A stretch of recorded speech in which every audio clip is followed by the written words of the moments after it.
Hello, Avila Advantage students. We are now in week 6, so after this week we are 3/4 of the way done with the course. This week is another what I would call regular week, so we'll just have the homework, your readings, and forum discussion. So in this week's readings you're going to look at the neoclassical model that kind of compares it against the Keynesian model. Neoclassical believes that the economy can get to what we would call a long-run level of output or potential level of GDP by allowing for adjustments that even though wages and prices may be somewhat sticky, it will eventually get there in the long run. So kind of we don't intervene in the economy, it will adjust. So if there is an adjustment where aggregate demand shifts out and there's a higher competition for workers, that will push up wages, and then the aggregate supply curve will short run will shift back in. We'll get to a natural rate of output again.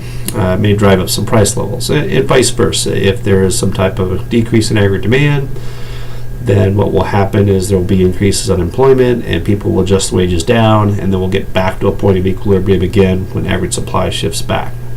So a lot of debate though about in this chapter whether there should be more say active policy by Keynesians to jump in. I mean, they kind of jokingly said with Keynes that in the long run we're all dead. So especially after the Great Depression, he really pushed the idea that you just can't wait. In the beginning of this chapter they talked about the 2008 subprime crisis and how it went on for about almost 2 years, but at least some of the policies they implemented probably did help reduce some of that pain, if you will, that we wouldn't have had such a high growth or recovery rate if we didn't do something. So eventually we would get back, but a lot of the classical side, and they have a nice table in that chapter, kind of focuses more on what are policies or things that we can do to try to promote growth in the long run. Well, what are ways that we can try to get to that lowering of the national unemployment rate, whether it's revisions to the welfare system or other things to encourage job growth. So you'll learn a lot about that chapter, and a little bit of the graphics. Kind of just goes through slowly when you read it all.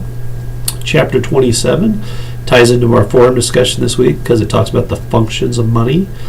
When you think about the functions of money, it can be a store of value, unit of account, medium of exchange, and then it's going to get into broader definitions of money like M1 and M2. So M1 we think of like currency and checking accounts, and M2 includes all those currencies and checking accounts, but goes to things like savings and time deposits, so it becomes less liquid, if you will.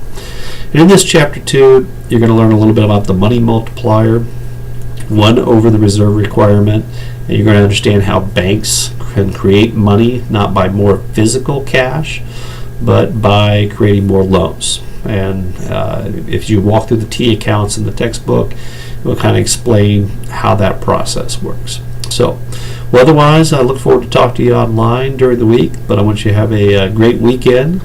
I know for many people around this time of year it's spring break, so if you have any time off, enjoy the time off. I will be working, but anyway, have a great week, and we'll talk to you online. Take care.